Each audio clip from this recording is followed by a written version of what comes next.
नमस्कार, मैं grace David अपने सभी दर्शकों का अपने इस कार्यक्रम जिसका नाम है आदर्श दंपत्ति में स्वागत करती हूँ।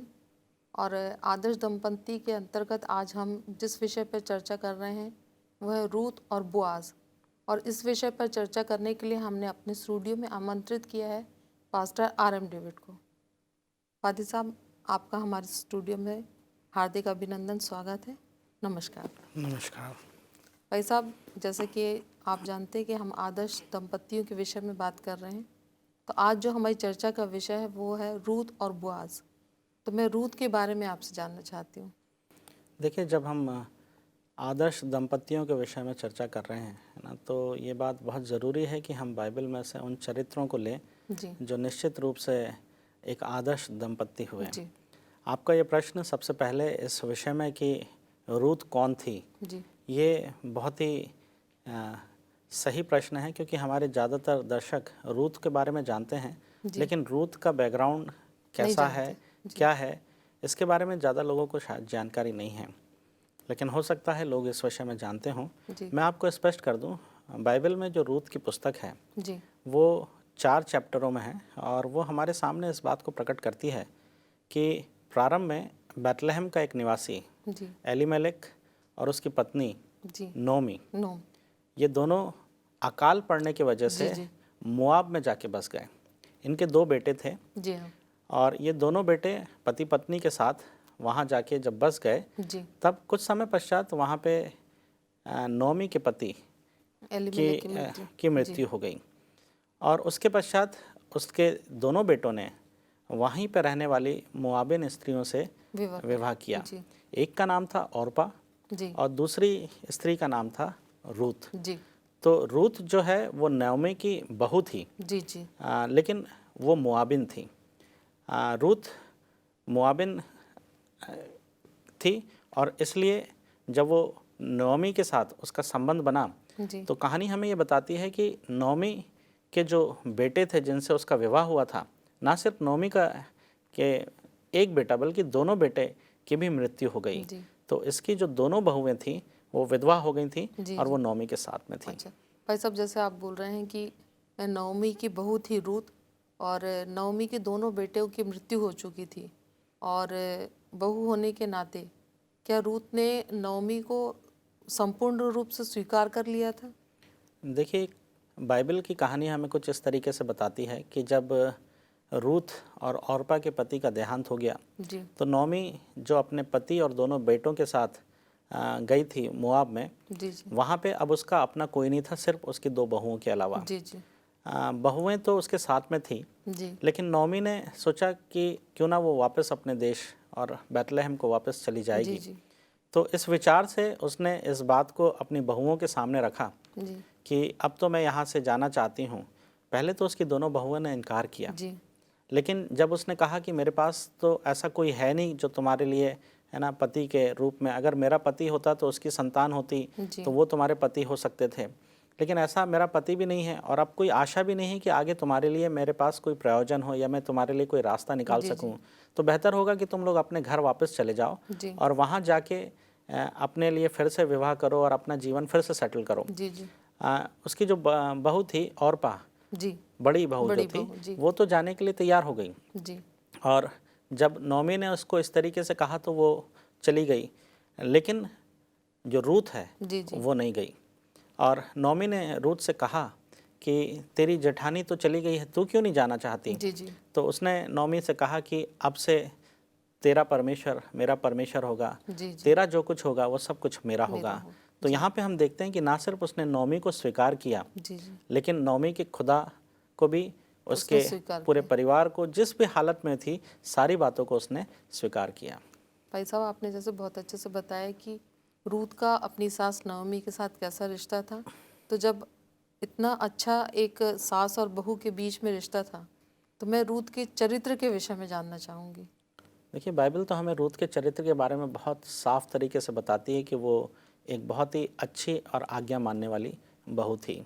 बल्कि जब मैं नोमी और रूथ के रिश्ते के बारे में देखता हूँ या उसके बारे में मैं अध्ययन करता हूँ और सोचता हूँ, तो मुझे यहाँ पे, जैसे आपने कहा कि सास और बहू के बीच का जो रिश्ता है वो नहीं दिखाई देता, बल्कि इन दोनों के बीच में माँ बेटी का एक रिश्ता मुझे दिखाई जी। देता है। बावजूद इसके कि रूथ चाहती तो अपनी सास को छोड़ के अपने लोगों में वापस जा सकती थी, जी। फिर से अपने जीवन को शुरू कर सकती थी, एक नए घर और नए पति और नए संसार में वो फिर से अपने जीवन को प्रारंभ कर सकती थी। जी। लेकिन उसने ऐसा नहीं किया। उसने अपने सास के साथ रहना, उसकी तमाम बातों को स्वीकार करना, उसके जी। लोगों को स्वीकार करना, और यहाँ तक कि उसने ये कहा कि अब तेरा परमेश्वर मेरा परमेश्वर होगा। जी। और आगे वो ये भी कहती है कि जिस स्थान पे तू मरेगी, जहाँ तुझे मिट्टी दी जाएगी, वहीं पे मुझे भी मिट्टी दी जाएगी। जी। तो हम देखते हैं कि इन दोनों के बीच में एक बहुत गहरा रिश्ता था, और ये रिश्ता जो है वो निश्चित रूप से रूथ के चरित्र को हमारे सामने प्रकट करता है कि रूथ एक बेहतरीन चरित्र की स्वामी ही थी, नहीं थी, बल्कि एक बहुत बेहतर इंसान भी थी। जी, जैसे आपने अपनी रूथ के चरित्र के बारे में बताया, तो थोड़ा सा आप रूथ और नओमी के बीच के रिलेशन को भी थोड़ा सा और बताइए। देखिए, रूथ और नोमी के बीच का जो रिश्ता था, जैसे मैंने आपको बताया कि ना सिर्फ रूथ की तरफ से जी। बल्कि नोमी की तरफ से भी ये रिश्ता जो है वो संपूर्ण रीति से प्रेम के ऊपर आधारित था। जी। हमने देखा कि नोमी भी अपनी बहू का पूरा ध्यान रखती थी, जी। और वो उसे बहू नहीं बल्कि एक बेटी के समान उसने जी। स्वीकार किया था। किसी भी रिश्ते की बुनियाद जो है वो एक तरफ से नहीं होती। जी।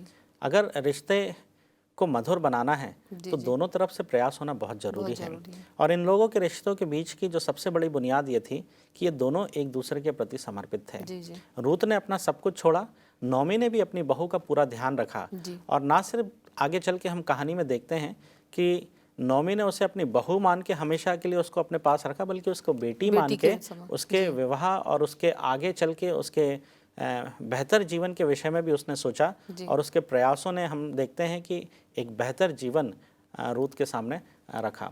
तो हम देखते हैं कि यहाँ दोनों का जो रिश्ता है वो बहुत ही प्यार भरा और बहुत ही स्नेहिल और एक दूसरे के प्रति समर्पण, एक दूसरे के प्रति केयरिंग, बहुत ही अच्छा और मधुर रिश्ता इन लोगों के बीच में है। हाँ भाई साहब, जैसे आपने अभी नओमी और रूथ के बीच में जो समर्पण और रिलेशन की बात करी, तो अब मैं ये जानना चाहती हूँ कि रूथ का अपने परिवार के प्रति और अपने रिश्ते में कैसा समर्पण था?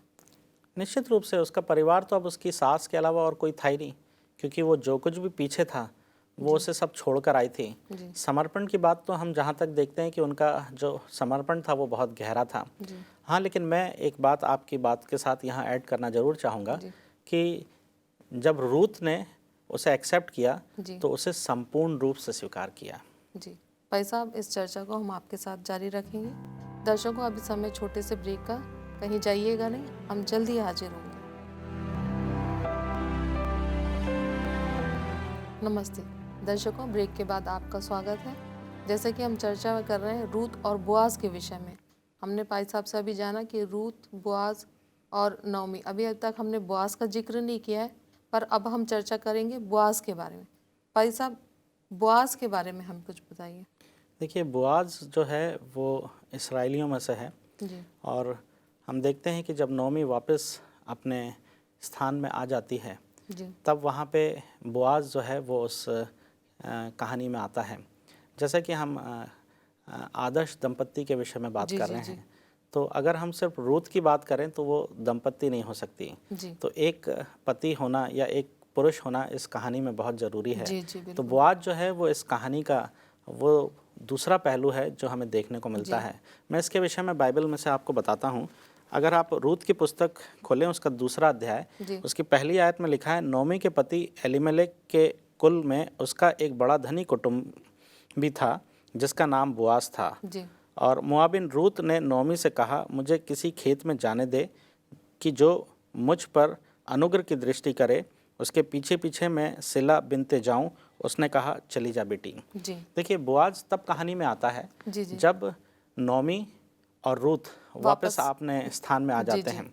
और जब यहाँ पे आते हैं तो निश्चित रूप से देखिए, जीविका को चलाने के लिए कोई ना कोई काम जरूरी था। तो उस समय जो खेतों में कटाई होती थी, बुआई होती थी, वहाँ पे काम के लिए नोमी से इजाज़त लेके रूथ जाना चाहती है। और इत्तेफाकन वो जिस खेत में जाती है वो खेत बोआज का था। और बाइबल हमें ये भी बताती है कि बोआज जो था वो रूथ की सास नोमी और उसके पति एबीमेलेक एलीमेलेक। का निकट कुटुंबी था। जी और इसराइलियों में ये जो रिश्ता है जी ये इसकी बहुत अहमियत होती है। जी जी जी तो हम देखते हैं कि बोआज जो था वो नोमी के कुटुंब और का था। पति के कुटुंब का ही था। जी। तो अब भाई साहब, मैं जब आपने बोआज के रिश्ते के बारे में बताया, तो मैं इससे बोआज और रूथ के रिश्ते के बारे में जानना चाहती हूँ। देखिए, बोआज और रूथ का आगे चल के जो रिश्ता कायम हुआ जी वो पति पत्नी के रूप में हुआ जी और बहुत सुंदर तरीके से इन लोगों का जो मेल है जी वो हुआ। निश्चित रूप से रूथ जो थी वो विधवा थी जी और जी जब वो अपने सास के साथ आई थी जी तो जी उसकी जो प्राथमिकता थी वो अपने जी सास और उसके प्रति थी। जी जी और हमने देखा कि उसके प्रति उसने अपनी जिम्मेदारियों को पूरे तरीके से बखूबी निभाया। बाखूबी निभाया भी। जी और इसके लिए वो बोआज के खेत में जाती है, जी काम करती है, जी वहाँ से जो कुछ भी मिलता है उससे वो अपने जीवन का गुजारा करती है और जी अपने जी सास की भी देखभाल करती जी है। जी तो जब कहानी में बोआज जुड़ जाता है जी जी तो फिर हम देखते हैं कि रूथ और बोआज आगे चल के जी फिर दाम्पत्य जीवन में भी बनते हैं। जी लेकिन यहाँ तक हम आके देखते हैं कि अभी तक जी रूथ का जो समर्पण है वो अपने सास के प्रति पूरी तरीके से जी समर्पित है। जी। तो मैं ये जानना चाहती हूँ भाई साहब, जैसे कि आपने बताया कि अभी तक जो आपने हमें बताया रूथ और बोआज के बारे में, इनका विवाह नहीं हुआ, तो मैं ये जानना चाहती हूँ कि बोआज का व्यवहार रूथ के प्रति कैसा था। देखिए, रूथ के प्रति बोआज का व्यवहार बहुत ही कुशल था और बहुत ही नम्र था। जब हम बात करते हैं बोआज की, तो जी बोआज के खेत में जब रूथ गई है ना, तो बोआज ने इसके विषय में पता किया कि ये जो है, जो मेरे खेत में आके कर रही है, बिन रही है, ये कौन है।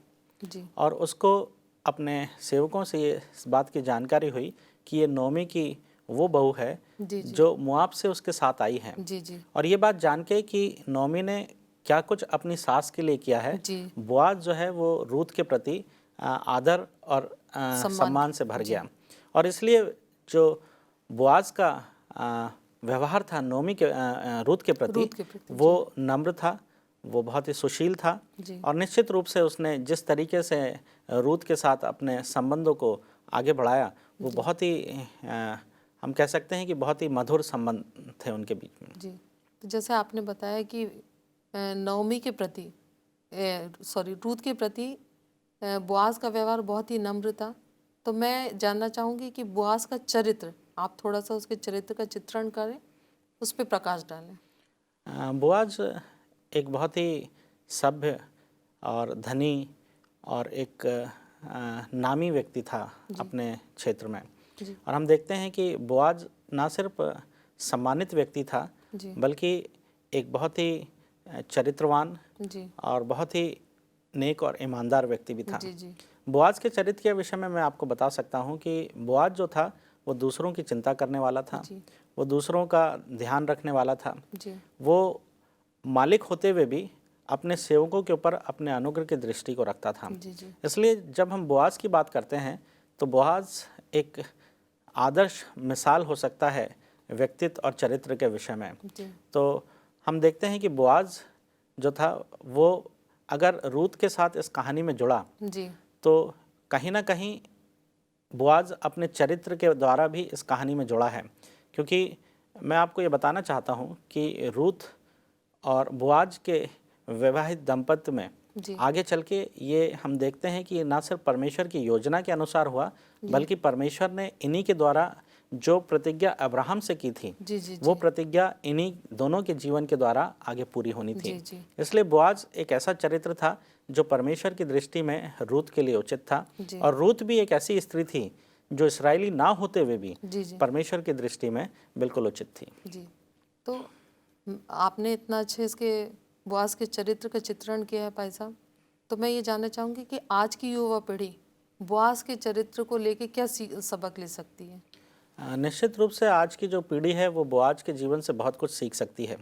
देखिए, बोआज जो है वो एक इस तरीके के चरित्र को हमारे सामने प्रकट करता है जो जिसका अनुसरण जो है वो आज की युवा पीढ़ी निश्चित रूप से कर सकती है। जी मैं बोआज के विषय में आपको बता दूं कि बोआज के समय में और आज के आधुनिक समय में जो हमारा समाज है, जो हमारे नियम हैं, हमारे जो समाज के कायदे कानून हैं, जी उसमें काफ़ी अंतर है। उस समय में बोआज जो था वो अपने कुटुंबियों को छुड़ाने के लिए नियुक्त था, क्योंकि इसराइल में ऐसी प्रथा थी जी कि बोआज, अगर बोआज ही नहीं बल्कि कोई भी अगर अपने खेत को बेचना चाहता है और उसका कोई निकट कुटुंबी है तो वो वो उसे नहीं। छुड़ाना चाहता है तो वो जी उसे मोल लेके छुड़ा सकता है। और सिर्फ खेत को ही नहीं जी बल्कि उनके परिवार में अगर कोई इस तरीके की स्त्री है जो विधवा है जी तो जी वो उसको भी छुड़ा सकता है और उसके द्वारा वो अपने उनके नाम को संतान की उत्पत्ति के द्वारा आगे बढ़ा सकता है। जी तो जी हम देखते हैं कि बोआज ने जो काम यहाँ पे नोमी और उसके परिवार के लिए किया जी वो सच में योग्य था, प्रशंसा के योग्य था। जी और इस तरह का व्यवहार जो है हम किसी से भी आज के समय में एक्सपेक्ट कर सकते हैं कि वो उसका अनुसरण करे। भाई साहब, आपने बहुत अच्छा बताया बोआज के बारे में, और आज की युवा पीढ़ी उसके चरित्र को अपने जीवन में उतारकर बहुत कुछ सीख सकती है। पर मैं इसके बारे में और रूथ और बोआज के विषय में और चर्चा करूंगी, पर अभी समय है ब्रेक का। दर्शकों कहीं जाइएगा नहीं, हमारे साथ जुड़े रहिए। इस चर्चा में पारिक साहब के साथ हम और आगे इस चर्चा करेंगे। ब्रेक के बाद हम फिर आपसे मुखातिब होंगे। धन्यवाद। नमस्ते दर्शकों, ब्रेक के बाद आपका एक बार फिर स्वागत है। जैसे कि हम चर्चा कर रहे हैं आज रूथ और बोआज के बारे में। इसके पहले हमें पारी साहब ने चर्चा में बताया रूथ और बोआज के रिश्ते के बारे में, तो मैं उनसे आगे चर्चा जारी करते हुए पूछती हूँ, भाई साहब, जो रूथ और बोआज का शादी हुई है उसका प्रस्ताव किसकी तरफ से था? ये बड़ा ही अच्छी बात है जो आपने मेरे सामने रखी। रूथ और बोआज की शादी जो है वो इतनी आसानी से नहीं हो सकती थी, जी जी क्योंकि उनके बीच में काफ़ी कुछ अड़चनें थी। जी सीधे सीधे बोआज जो है वो रूथ से शादी नहीं कर सकता था जी और रूथ के विवाह का प्रस्ताव भी सीधे सीधे जो है वो बोआज तक नहीं ले जाया जी जा जी सकता था। लेकिन इसराइलियों में एक जो प्रथा थी जी वो छुड़ाने वाले की प्रथा जो थी, जी जी है ना, उसके अंतर्गत जो नोमी का जो खेत था या उनका जो कुटुंब था, जी जी उनका जो निकट कुटुंबी होता है वो उनको छुड़ा सकता है। जी और उसमें ऐसा प्रावधान था कि उस के अंतर्गत वो नोमी को जी की बहू को, जी रूथ जी को स्वीकार कर सकता था। जी जी तो यहाँ पे हम देखते हैं कि ये जो प्रस्ताव है जी इसके लिए पहल जो है वो जी नोमी की तरफ से होती है, जी अच्छा अच्छा क्योंकि नोमी अपनी बहू को बताती है कि वो किस तरीके से जब बोआज रात को खा पी के अपने खलिहान में रहेगा और वो सोने को जाएगा जी तो जी वो उसके पैरों के पास जाके सोएगी, जी ताकि वो उसको जो है अपनी चादर को उड़ा दे। और ये प्रस्ताव जो है वो इस तरीके से बोआज तक पहुँचे। रूथ के लेकिन द्वारा ये जी रूथ की अपनी तरफ से नहीं हुआ, अच्छा अच्छा इसके लिए उसकी सास नोमी ने प्रयास किया। जी और यहाँ पे मैं इस रिश्ते की खूबसूरती आपके सामने बताना जी चाहता जी हूँ कि एक सास होते हुए भी जी जी उसने नोमी के विषय में एक बेटी के रूप में उसको नौमी देखते ने हुए, रूथ के विषय में हाँ, जी नोमी ने रूथ के विषय में एक जी बेटी के रूप में रखते हुए उसको जी उसके जी विषय में सोचा। तो यहाँ पे हम देखते हैं कि इनके बीच का जो रिश्ता था वो बहुत ही अजीब और बहुत ही सुंदर था। जी जी अजीब नहीं कहूँगा, बहुत सुंदर रिश्ता सुंदर था। रिश्ता था और इस रिश्ते की बुनियाद जो था उसका ही परिणाम था कि नोमी ने अपनी बहू रूथ को जी इस विवाह के प्रस्ताव के लिए प्रेरित किया और उसकी आज्ञा के अनुसार जी रूथ जो है वो इस प्रस्ताव को लेके बोआज के पास जी गई। अच्छा। अब जैसे भाई साहब आपने बताया कि जो शादी का प्रस्ताव नवमी के द्वारा रूथ ने पहुंचाया बुआज तक, तो इसका प्रस्ताव का बुआज पर क्या असर हुआ देखिए और उसकी बोआज को, प्रतिक्रिया क्या हुई? बोआज को जब ये बात पता चली, देखिए बोआज तो अपने नींद में सो रहा था जी जी और रात को जब उसने आहट सुनी, उसने देखा कि उसके पैरों के पास रूथ है, जी तो उसने उससे पूछा कि तू यहाँ क्या कर रही है। जी तो रूथ ने उसको बता दिया कि मेरी सास ने मुझसे कहा कि इस तरीके से जाओ जी और मैं आपको बताऊं। तो इस बात से जो रूथ के प्रति बोआज के मन में आदर था जी वो हाँ, और अधिक बढ़ गया बढ़ गया जी और उसने उसकी के इस प्रस्ताव को ना सिर्फ गंभीरता से लिया जी बल्कि उसको ये बताया कि देख, तू रात में यहाँ पे आई है और मैं नहीं चाहता कि किसी को इस तरह की बातों का पता चले, जी बिल्कुल हाँ, लेकिन इस विषय पर निश्चित रूप से मैं कुछ करूँगा। लेकिन उसने ये भी बताया कि मुझसे पहले एक और है जो जिसका पहला अधिकार बनता है कि वो तुम्हारे खेतों को और तुमको छुड़ाए। जी और इसलिए उसने कहा कि तू अभी चले जा, अभी यहाँ रह, सवेरे जाना और मैं इसके विषय में तुझसे बात करूँगा। जी और हमने देखा कि इसका असर निश्चित रूप से बोआज के ऊपर बहुत गहरा पड़ा और वो इस बात से काफ़ी खुश भी हुआ। जी उसने रूथ से कहा भी कि तूने इस तरीके का जो काम किया है, हो सकता है तू किसी नौजवान के पीछे चली जाती या जी कुछ हाँ, ऐसा जी, काम करती, बिल्कुल। लेकिन तूने अपनी सास के कहने पे मेरे पास आके ये जो काम किया है, इससे वो बहुत खुश हुआ और उसका जो आदर है, जी, उसका जो सम्मान है, वो उसकी दृष्टि में बढ़ गया। बढ़ गया। और इस बात से निश्चित वो इस बात के लिए तैयार हो गया कि वो आगे चल के इन लोगों के लिए छुड़ाने का काम करेगा। हाँ, मैं यही आपसे अगला सवाल पूछने वाली थी भाई साहब। क्या एक तरीके से हम कह सकते हैं कि बोआज रूत को छुड़ाने वाला था? ना सिर्फ बोआज रूत को छुड़ाने वाला हुआ, जी, बल्कि नोमी के पूरे कुटुंब का छुड़ाने हारा ठहरा जी, है। देखिए, कुछ ऐसी परंपराएं होती हैं जो किसी समाज में होती हैं और उसका मतलब किसी दूसरे समाज के लिए नहीं होता। अगर हम आज इस तरह की बात करें तो हमारे आधुनिक समाज में ये इस तरह की परंपराएं नहीं हैं। जी, लेकिन जो परंपराएं इसराइलियों में थी और जिस तरीके से ये परंपराएं चल रही थी, जी, इसका कारण और इसका मतलब तो हम लोग बहुत गहराई से नहीं समझ जी, सकते, लेकिन इसका जो रूप हमारे सामने आता है वो सीधे सीधे हमें परमेश्वर के उस उद्धार और उस छुटकारे की जो कहानी है उसे हमारे सामने रखता है। जी, परमेश्वर भी हमारा उद्धार करता है, छुड़ाने वाला है। जब हम पाप की वजह से गुलामी में हैं तो उसने हमारे लिए कुछ इस तरीके का काम किया है, जी, लेकिन इसके लिए जो समर्पण है और इसके लिए जो प्रयास है वो दोनों तरफ से होते हैं। जी, जी, नोमी ने इस बात को रूत के द्वारा जी, बोआज तक पहुंचाया जी और हाँ, बोआज फिर इस बात को सोचने के लिए मजबूर हुआ जी, और जी, उसने फिर ये फैसला किया कि वो इनका छुड़ाने वाला बने, बनेगा। तो निश्चित रूप से बोआज जो है वो ना सिर्फ रूत का बल्कि नोमी और उसके पूरे कुटुंब का छुड़ाने वाला ठहरा। जी। तो भाई साहब अब इस कहानी में रूत और बोआज की शादी के विषय में कुछ बताइए।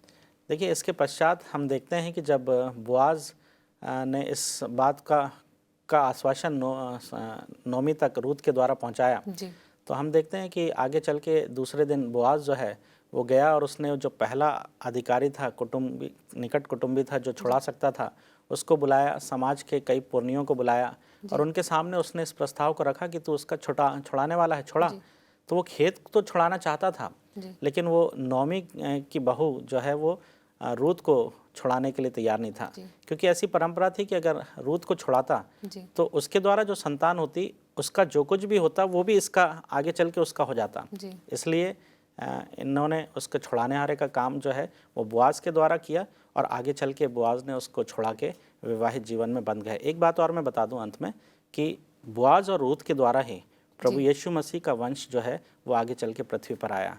बोआज का वंशज दाऊद था और दाऊद से प्रभु यीशु मसीह आया जो इस पूरे पृथ्वी का छुड़ाने वाला है। भाई साहब, आपने ये चर्चा हमारे साथ की, इसके लिए आपका बहुत बहुत धन्यवाद। मैं चाहूँगी इस चर्चा को समाप्त करने के लिए आप एक छोटी सी प्रार्थना करें। आइए हम प्रार्थना करें। धन्यवाद देते हैं प्रभु, क्योंकि आप हमारे छुड़ाने वाले हैं। आपने हम सबों को पाप से छुड़ाया, इसके लिए हम धन्यवाद देते हैं। जैसे रूत और बोआज के जीवन में आपने छुटकारे का काम बोआज के द्वारा किया और उनके वंश से प्रभु यीशु मसीह को उत्पन्न किया ताकि वो हमारा छुड़ाने हारा ठहरे, इस बात के लिए हम आपको धन्यवाद देते हैं। और सारे कार्यक्रम के लिए, आज हमारे सुनने वाले दर्शकों के लिए हम शांति और छुटकारे की प्रार्थना करते हैं। प्रभु यीशु मसीह के नाम से इस प्रार्थना को मांगते हैं, आमीन। भाई साहब, इस चर्चा के लिए आपका बहुत बहुत धन्यवाद। दर्शकों, इस चर्चा में आप हमारे साथ में रहे और मैं चाहती हूँ कि जो संबंध रूत और बोआज का था, वही संबंध हम आज के पति पत्नियों के बीच में भी रहे। धन्यवाद।